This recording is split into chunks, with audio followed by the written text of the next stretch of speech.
दोस्तों आज हम आपको एक ऐसे फ़नकार की दास्तान सुनाएंगे जिसकी ज़िंदगी दर्द, जद्दोजहद और इंतहाई खूबसूरत फ़न का इम्तज़ाज थी।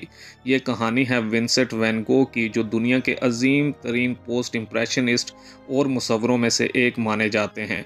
लेकिन क्या आप जानते हैं कि अपनी ज़िंदगी में उसने सिर्फ एक पेंटिंग फ़रोख्त की थी। आज हम इसके जुनून, उदासी और फ़न के साथ मोहब्बत के हर पहलू को जानेंगे, तो वीडियो को आखिर तक ज़रूर देखें। दोस्तों विंसेंट वैन गो 30 मार्च 1853 को नीदरलैंड के एक छोटे से गांव जोंदोर्ट में पैदा हुए। उसके वालिद थियोडोरस एक पादरी थे और माँ एना कार्नेला एक मजहबी खातून थी।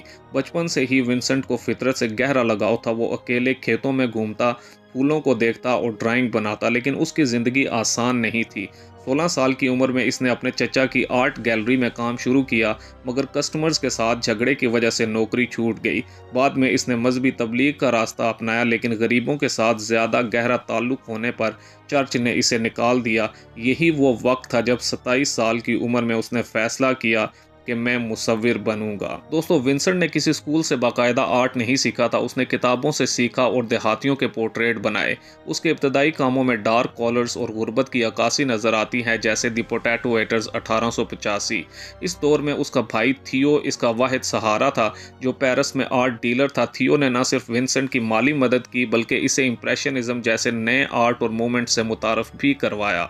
1886 में विंसेंट पेरिस चला गया, जहां उसने मोंट पसारो जैसे फनकारों से मुलाकातें की और रोशन रंग इस्तेमाल करना शुरू किए। दोस्तों 1888 में विंसेंट ने फ्रांस के शहर आर्लेस में एक पीला घर किराए पर लिया, जहां उसने अपनी मशहूर सनफ्लावर सीरीज बनाई।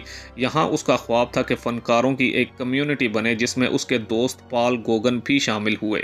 लेकिन ये दोस्ती जल्द ही तल्ख हो गई। एक बहस के दौरान विंसेंट ने अपना कान काट लिया। कहा जाता है कि ये उसकी जहनी बीमारी की अलामत थी। इस वाक़े के बाद उसे अस्पताल में दाखिल किया गया, जहां उसने अपनी शोराए आफाक पेंटिंग स्टैरी नाइट बनाई। दोस्तों विंसेंट को डिप्रेशन, एपिलेप्सी और शेज़ोफ्रीनिया जैसे इमराज थे। उसने अपनी ज़िंदगी के आखिरी 2 साल सेंट पॉल एसाइलम में गुजारे, जहां इसने 150 से ज़ायद पेंटिंग्स बनाई। उसके खतूत जो थियो को लिखे गए थे, उसकी तन्हाई और दर्द को जाहिर करते हैं। एक ख़त में उसने लिखा, मैं सितारों को आसमान पर चमकते हुए देखता हूँ और सोचता हूँ कि क्या मैं भी कभी उन तक पहुँच पाऊंगा या नहीं। 227 जुलाई 1890 को विंसेंट ने छाती में गोली मारकर खुदकुशी की कोशिश की, लेकिन सिर्फ 2 दिन के बाद 37 साल की उम्र में इसका इंतकाल हो गया। जबकि विंसेंट के आखिरी अल्फाज थे कि उदासी हमेशा रहेगी।